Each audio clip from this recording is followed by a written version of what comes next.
Namaste and welcome to Gandha, the beautiful practice of using oil to deepen your practice and to connect with your practice on a deeper level.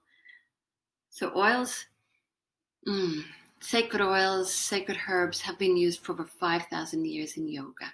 Why is that?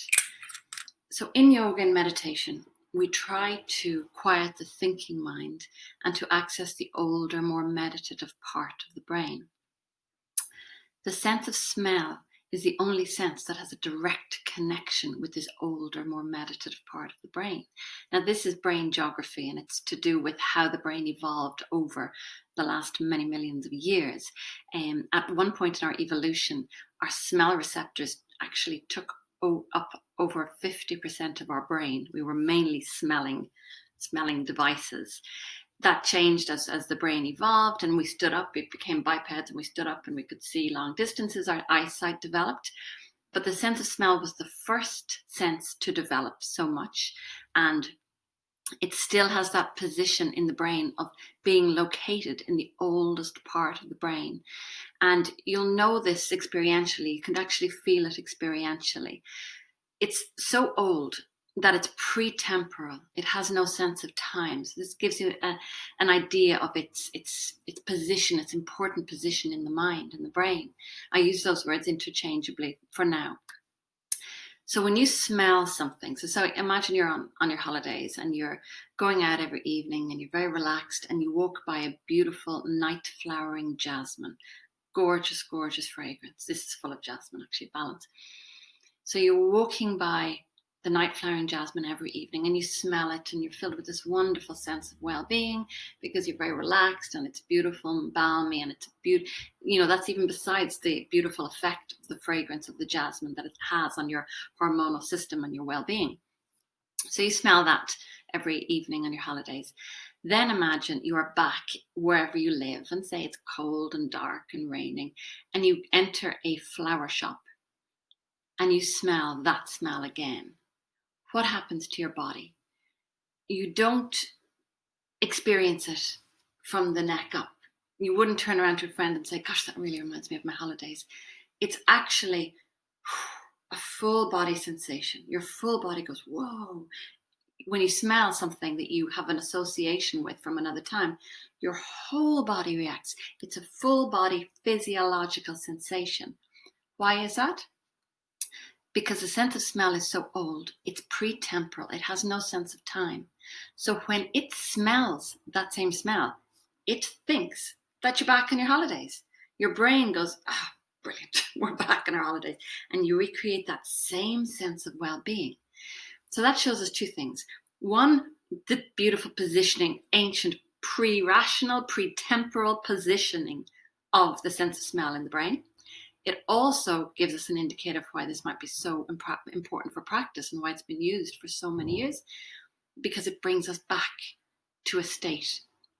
So we can use that, one, to connect with our practice, to get into a deeper state of being for our practice, but also to bring us back to our practice.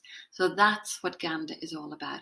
It's about deepening your practice in this moment, but it's also about using repeatedly, and every time you smell, the more you do it, it brings us back to that state of mind. So it's like a yogic time portal. So that is the magic of Gandha. So how does it work?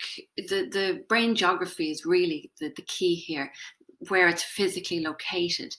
The limbic brain is so vital to our state of being and our state of mind. The limbic brain actually determines our heart rate, our breath rate, even our posture. And the sense of smell is located here. So it has an effect on all of these parts. So it's directly connected. So if you smell frankincense, it will slow and deepen the breath. It has that neurological effect on the body. So it affects us neurologically, actually also pharmacologically, psychologically, and physiologically. So it affects us in all these ways in the oldest part of our brain and has an effect on every system in the body. So that's wonderful for our well-being, but specifically for yoga, you can see why it's been used for 5,000 years, because it gets us into that deeper state of mind. So frankincense slows and deepens the breath. Sandalwood quietens the mind. So the herbs have these beautiful effects on the body.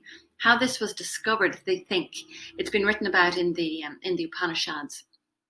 For the oldest texts of yoga detail these, not too much detail, but they refer to gandha as a part of puja, as part of bhakti yoga, part of the yoga of devotion. Traditionally, the gods were appeared smeared in oil and giving off divine fragrances, and then it became tradition for sadhus, for yogic practitioners to smear the oils on themselves. So here and here too, so part of devotion, but also, it had this amazing effect to bring yourself into this beautifully mindful state. So that's why it became a practice. They think they discovered it originally through burning, basically just through burning woods, but then being aware of how burning different woods had a different effect on the mind. So that's where the word parfum comes from. Parfum means through the fire. So perfume, through the fire. So by burning the woods, they could feel the effects that they had and the different effects that they had on the mind and body. And that's how it was discovered originally. So that's where it comes from. And so traditionally, this is a long tradition of using fragrance as part of devotion and as part of yoga and as part of getting ourselves into this state of mind for practice and bringing yourself back by using it quite ritually. So that's what gandha is about, using aromatherapy. We use now, because that's sort of the modern equivalent.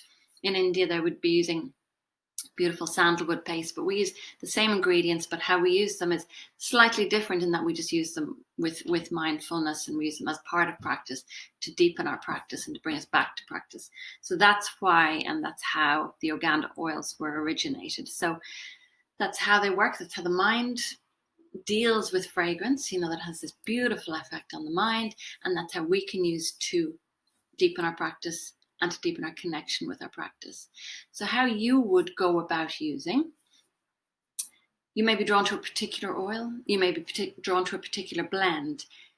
It's a very much a journey, and it's very much the teacher in this will be yourself, and it will also be the oils. They will guide you. And I'm here very much just to, as somebody who's been on this fragrant path for quite a long time. So I'm here to guide you, but most of the beautiful teaching comes from within, because the intuition that you open when you start this practice is absolutely never fails to just blow my mind.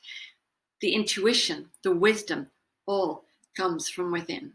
And it's so beautiful. So when you start using oils, you get a sense of, especially with your practice and with your teaching, you'll get a sense, and it's just a sense, but it's a strong sense. And the more you get it, the more you'll trust it, of what to teach, what pose to do next, what pose is needed for you, what pose is needed for the setting that you're in, be it a class or a workshop or whatever setting you're in.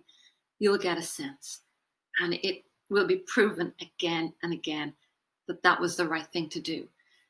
It's absolutely amazing. I kind of liken it a little bit to the sense you get for anybody who's lucky enough to be pregnant.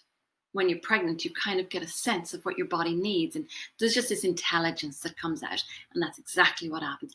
And when you're pregnant, your sense of smell is very strong, because it's the same part of the brain, this beautiful, old, meditative, wise part of the brain that is, I like to think, connected with all things. That brings us to the sense of oneness, this sense of source. It opens up when you're pregnant, and your sense of smell opens up because they're connected. So by using the oils, you open up this wonderful, wonderful intuition and wisdom. So it's like you're stepping into a river, a fragrant river of wisdom.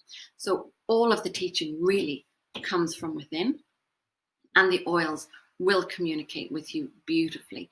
The trees are incredible communicators.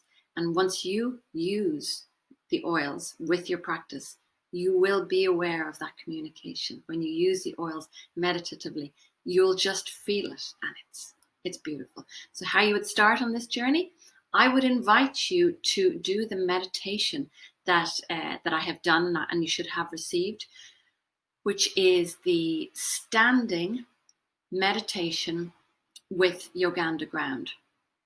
Now with that one, it's funny, when I started to create it, I didn't know it would be a standing meditation. I always work organically with the oils.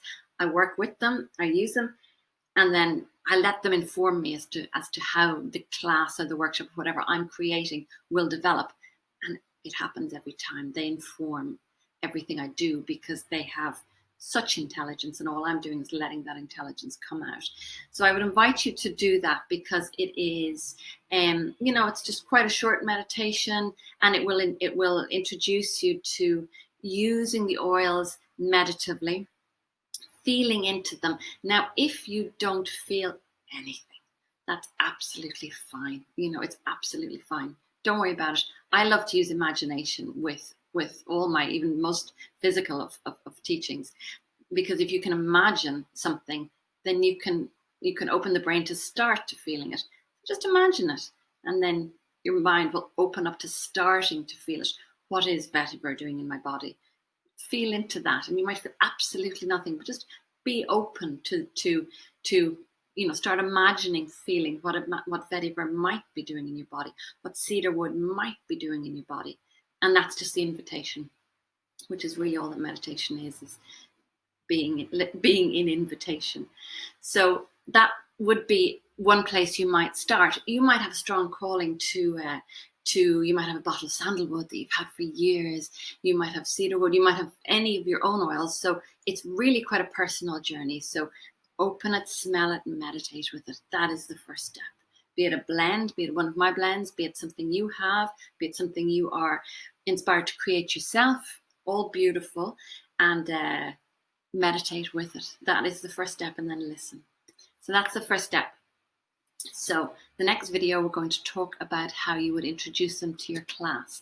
But for now, I would love if you could, before you go on to the next video, to do a meditation with the oils, so that you are learning both at the physiological level, as well as at the mental level, because you know yourself, embodied wisdom is the true learning. So I'd love you to try the meditation with the oils before you proceed any further. Namaste.